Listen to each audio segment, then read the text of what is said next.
Salut les investisseurs, dans cette vidéo, on va analyser le dossier Eni. Avant de commencer, je vous rappelle que si vous souhaitez demander des analyses, vous pouvez le faire en rejoignant le canal Telegram via le lien en description de cette vidéo. On commence tout de suite avec le cours d'action Eni. Donc on voit que on a bien rebondi depuis le plus bas de la pandémie, on a quasiment fait un x4, et depuis on se stabilise. Qu'est-ce qui se passe en termes de chiffre d'affaires? C'est pas incroyable, on a une décroissance de 4% en médiane sur 10 ans. Dernièrement, sur 2023, on a 29% de décroissance. Qu'est-ce qui s'est passé? Est-ce qu'il y a du désinvestissement?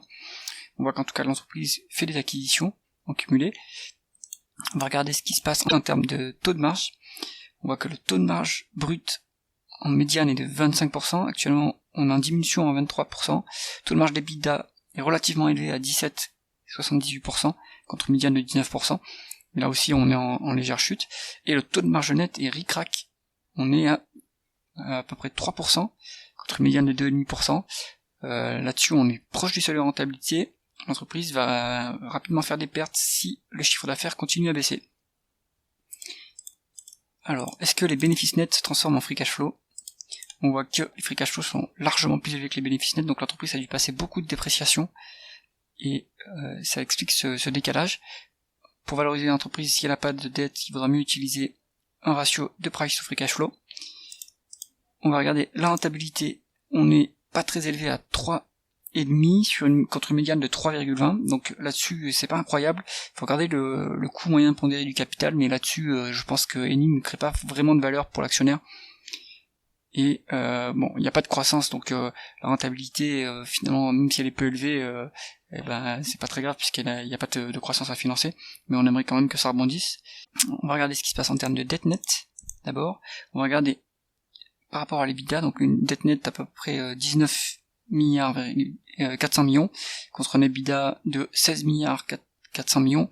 Donc on est finalement pas trop endetté, légèrement plus d'une fois les EBITDA, donc pas de problème là-dessus. Ça donne 4 fois les free cash flow.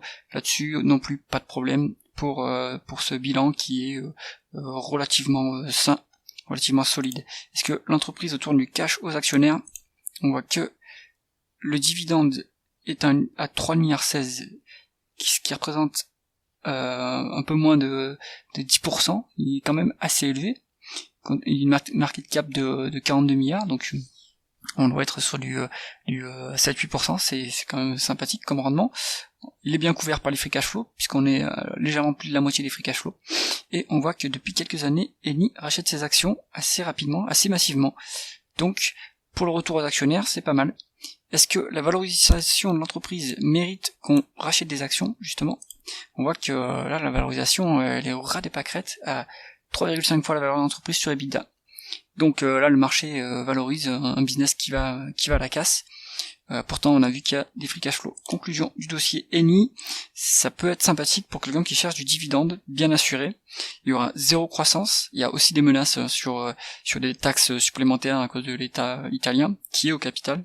Donc, c'est un dossier, on va dire, rentier, à garder peut-être en fond de portefeuille, avec toutefois quelques risques qui pèsent sur le titre.